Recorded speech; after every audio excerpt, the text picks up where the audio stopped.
Hello दोस्तों, pulmonary embolism एक बीमारी है जिसमें हृदय से जो लंग्स में नली जाती है उसमें खून का थक्का जम जाता है, ब्लड सर्कुलेशन बंद हो जाता है। आज हम बात करेंगे पल्मोनरी एम्बोलिज्म की बीमारी को पहचाने कैसे, इसमें क्या इंपॉर्टेंट सिम्टम्स होते हैं, यानी व्यक्ति को क्या ऐसे लक्षण मिल सकते हैं जब कभी उसे पल्मोनरी एम्बोलिज्म हो। इन सिम्टम्स के बेसिस पे यदि किसी को एम्बोलिज्म है या नहीं ये डिसाइड हो सकता है और बाद में हम टेस्ट करके पता कर सकते हैं कि इसे पल्मोनरी एम्बोलिज्म है या नहीं और आगे ट्रीटमेंट स्ट्रैटेजी प्लान कर सकते हैं। टॉपिक आज का बहुत इंपॉर्टेंट है उन सभी लोगों के लिए जिनको इस तरह की कोई बीमारी है या इससे रिलेटेड कोई और बीमारी उनको या उनके परिवार वालों को, ताकि एक ओवरऑल अंडरस्टैंडिंग डेवलप हो पाए कि पल्मोनरी एम्बोलिज्म के सिम्टम्स क्या होते हैं और इंपॉर्टेंट फीचर्स क्या होते हैं। टॉपिक पर जाने से पहले जो लोग हमारे चैनल पर नए हैं उन्हें रिक्वेस्ट करूँगा कि चैनल को सब्सक्राइब करें, वीडियोज़ को लाइक करें, शेयर करें, फॉलो करें, कमेंट करें, पूरा देखें और हमारा मनोबल बढ़ाते रहें।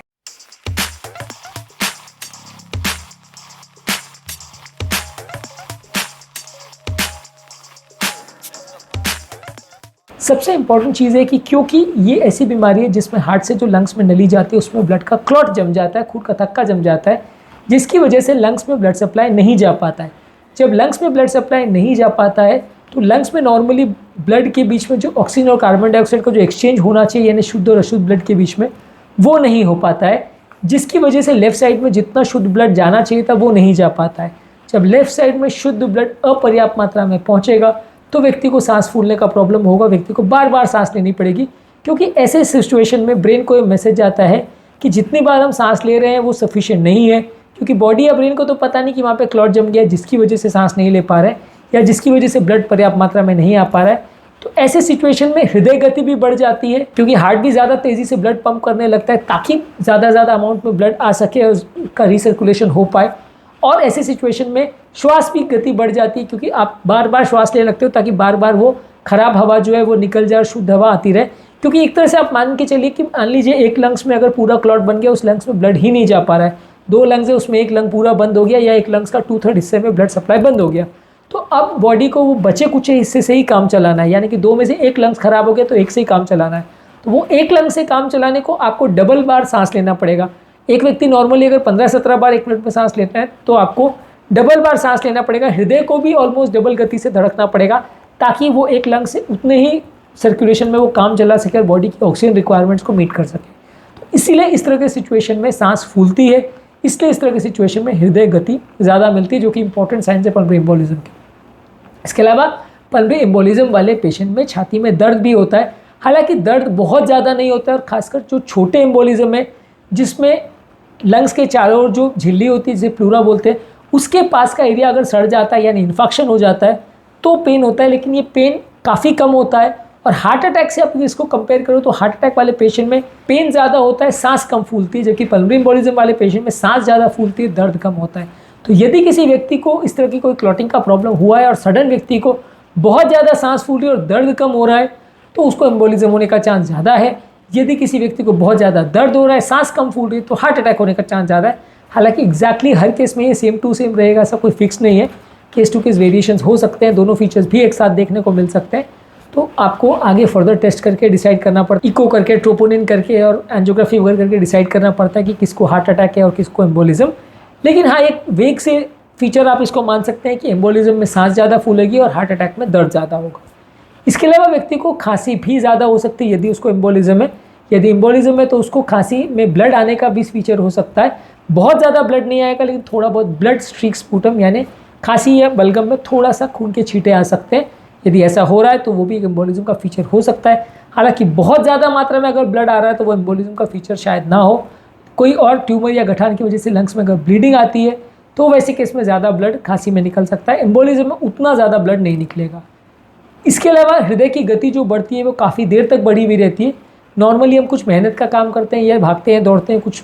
इंपॉर्टेंट स्ट्रेस करते हैं तो हृदय की गति कुछ देर के लिए बढ़ जाती है। लेकिन पल्मोनरी एम्बोलिज्म वाले पेशेंट में आपको सांस फूलती रहेगी, हृदय की गति बहुत देर तक बढ़ी रहेगी और आप उस समय कोई मेहनत का काम भी नहीं कर रहे होगे, लेकिन बैठे बैठे में भी आपकी श्वास की गति और हृदय की गति दोनों ज़्यादा होगी। यदि ऐसा हो रहा है तो वो एम्बोलिज्म के फेवर में एक साइन है, लेकिन हर केस में ऐसा एम्बोलिज्म होगा ही होगा, ऐसा कोई फिक्स नहीं है। फर्दर टेस्ट किए बिना आप उसमें कंफर्म नहीं कर सकते।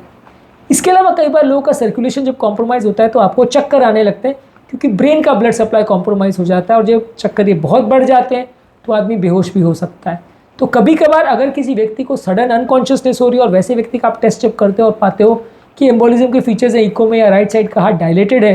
तो वैसे केस में आप कंफर्म कर सकते हो कि पल्मोनरी एम्बोलिज्म पेशेंट को हुआ है और आप उसका फर्दर टेस्ट करके ट्रीटमेंट कर सकते हो। तो बेहोश होना बिना किसी कारण के, बिना किसी छाती में दर्द के अगर कोई बेहोश हो रहा है तो एम्बोलिज्म उसका एक इंपॉर्टेंट फीचर हो सकता है। हालांकि अनकॉन्शियसनेस होना बहुत कॉमन बीमारी, बहुत सारे इसके कारण हो सकते हैं और एम्बोलिज्म इसके रेयर कारणों में आता है, कॉमन कारणों में नहीं आता है। इसलिए हर व्यक्ति जिसको अगर बेहोशी हुई है सबको एम्बोलिज्म ही है ये सोचना गलत होगा, और अगर आप ऐसा सोचोगे तो बहुत सारे केस में आप गलत ट्रीटमेंट करते नजर आओगे। तो इसलिए एटलीस्ट टेस्ट हो जाना चाहिए, लेकिन ज़्यादातर केस में एम्बोलिज्म नहीं निकलेगा, ज़्यादातर केस में कुछ और बीमारी निकलने का चांस ज़्यादा है यदि किसी को सिर्फ बेहोशी का प्रॉब्लम है तो। इसके अलावा यदि किसी व्यक्ति के पाँव में स्वेलिंग है, लालीपन है, पाँव में बहुत ज़्यादा दर्द अगर हो रहा है, ये अगर फीचर्स मिल रहे हैं तो ये डीप वीनस थ्रोम्बोसिस की तरफ सजेस्ट करेंगे। डीप वीनस थ्रोम्बोसिस बेसिकली ऐसी बीमारी है जिसमें पाँव की नलियों में क्लॉट या खून का थक्का जम जाता है, जिसकी वजह से ब्लड सर्कुलेशन वहाँ रुक जाता है, पाँव फूल जाता है, लाल हो जाता है। यदि ये मिल रहा है और साथ में सांस फूल रही है तो एम्बोलिज्म होने का चांस ज़्यादा है, क्योंकि पाँव का जो क्लॉट है वो उसको डीप वीनस थ्रोम्बोसिस बोलते हैं और वो क्लॉट पाँव की नली से निकल के जब बड़ी नली के थ्रू होता हुआ, पेट से होता हुआ हार्ट में जाता है और हार्ट से फिर लंग्स में जाता है, तो लंग्स की नली को चोक कर देता है, जिसे एम्बोलिज्म बोलते हैं।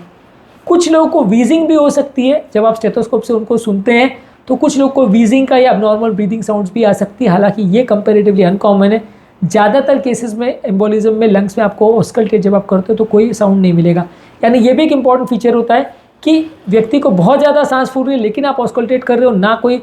पानी भरे वाली साउंड आ रही है, ना खड़खड़ की साउंड आ रही है, ना कोई वीजिंग आ रही है, तो अगर ये दोनों ही चीज़ें नहीं है तो एम्बोलिज्म के काफ़ी फेवर में जाता है कि सर्कुलेशन प्रॉपर ना होने की वजह से व्यक्ति को सांस फूल रही है, और उस लाइन्स पे आपको सोचना और ट्रीट करना चाहिए।